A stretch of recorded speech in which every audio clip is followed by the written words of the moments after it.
प्रबुद्ध नागरिक विचार मंच ने सोमवार को टावर चौक के पास धरना दिया और विशाल सिंह हत्याकांड मामले में आवाज बुलंद की। बताया गया कि विशाल सिंह हत्याकांड मामले के 7 दिन बीतने के बाद भी पुलिस द्वारा अब तक मामले का उद्भेदन नहीं कर पाई है। इसको लेकर लोगों में नाराजगी बढ़ती जा रही है।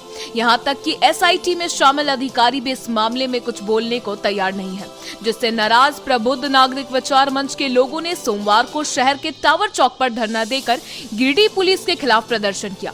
यहाँ लोगों ने पुलिस के खिलाफ नारेबाजी भी की। धरना में अधिवक्ता संघ के अध्यक्ष प्रकाश सहाय, महासचिव चिन्नूकांत, भाजपा नेता नुन्नूलाल मरांडी, विनय सिंह, नवीन सिन्हा, जेडीयू नेता त्रिभुवन दयाल, माले नेता राजेश सिन्हा, प्रीति भास्कर, भूमियार ब्राह्मण समाज के गौरी शंकर राय, अजय राय समेत कई लोग शामिल हुए।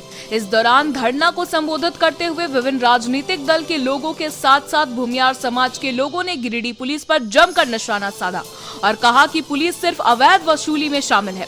जमीन माफिया, कोयला तस्करों और बालू के साथ पत्थर माफियों को गिरिडीह पुलिस सिर्फ संरक्षण देने का काम कर रही है और अवैध वसूली में लगी हुई है। इस वजह से शहर में अपराध का ग्राफ बढ़ता जा रहा है। ये अपराधी किस प्रकार से बढ़ रहे हैं, क्या मानसिकता है कि गिरिडीह में एक नौजवान, एक बच्चा जिसकी हत्या हुई और जिसका लाश खंडोली के पास मिला। पिछले कुछ दिनों में खंडोली में, उस इलाके में और भी कई एक लाश मिला। शहर के अन्य जगहों पर भी इस प्रकार की घटनाएं घट रही हैं। लेकिन ऐसा मालूम हुआ कि एसआईटी बनी, एसआईटी में बड़े बड़े पदाधिकारी गए और सारे लोगों ने इन्वेस्टिगेशन किया। अखबार के माध्यम से जानकारी मिल रहा है कि बहुत कुछ सफलता भी मिली। लोगों ने उस मृतक का जो फोन है, उस फोन को भी उपलब्ध किया और उससे भी जानकारी हासिल की। कोई दवा दुकान वाला है, उस दवा दुकान से भी दवाई ली गई। बहुत सी जानकारी मिली, बावजूद इसके 0 सन्नाटा। पुलिस कुछ भी कहने से चुप है।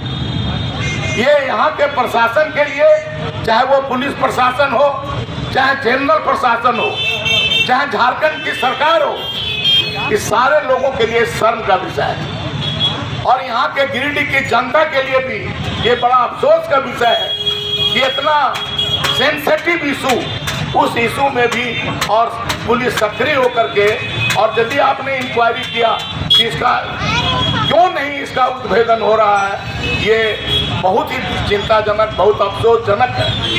इसलिए जिस प्रकार से इस मंच से मांग हो रहा है, यदि यहाँ की पुलिस नहीं समझ में आ रहा है, नहीं उद्भेदन कर पा रही है, हत्यारे के पता नहीं लगा पा रही है, तो फिर सरकार से, इस मंच से गिरिडीह की जनता का मांग है कि इस केस को सीबीआई के हाथ में सौंपा जाए और सीबीआई से इसकी जांच कराई जाए। ये जरूरी है कि ये हत्यारा कौन है, इस बारे में समाज के सारे लोग जाने और इसके बारे में लोग अलर्ट हों। और जो दर्दनाक घटना किसी एक परिवार के साथ घटा है, ये दोबारा इस जगह पर और दूसरे परिवार को इस प्रकार का। गिरिडीह की 100 साल पुरानी काजिम अली हार्डवेयर में आपका स्वागत है। बरवाडीह के करबला मैदान के सामने स्थित इस हार्डवेयर शॉप में सोमानी टाइल्स, जगुआर, हिंदवेयर जैसी अंतर्राष्ट्रीय कंपनियों के डीलरशिप मौजूद है। यहाँ Rajasthani granite, south granite, Australian marble, Makrana marble के अलावा हर प्रकार के मार्बल और ग्रेनाइट उपलब्ध है। यहाँ digital tiles, ultracharge, VC vitrified, step tiles, step riser tiles, bathroom tiles, wall tiles, kitchen tiles और एलिवेशन टाइल्स अनेक रंगों और डिजाइनों में उपलब्ध है। इसके अलावा bath fitting, kitchen fitting, spa bath tub, sauna bath, steam bath, jacuzzi, bath enclosure जैसे जगुआर के विश्व प्रसिद्ध उत्पाद और बहुत ही खास झूमर लाइट उपलब्ध है। हिंदवेयर के किचन चिमनी जैसे स्टोव, किचन सिंक का फुल रेंज उपलब्ध है। साथ ही सिंटेक्स का anti bacterial water tank, Astral PVC pipe, साथ ही विभिन्न कंपनियों के कैबिनेट बेसिन, डिजाइनर बेसिन, आधुनिक कमबोर्ड और टाइल्स भी उपलब्ध है। तो कहीं और क्यों जाना, जब एक ही छत के नीचे हार्डवेयर संबंधित सभी उत्पाद उपलब्ध है। हमारा पता काजिम अली हार्डवेयर, करबला मैदान के सामने, टुंडी रोड, गिरिडीह।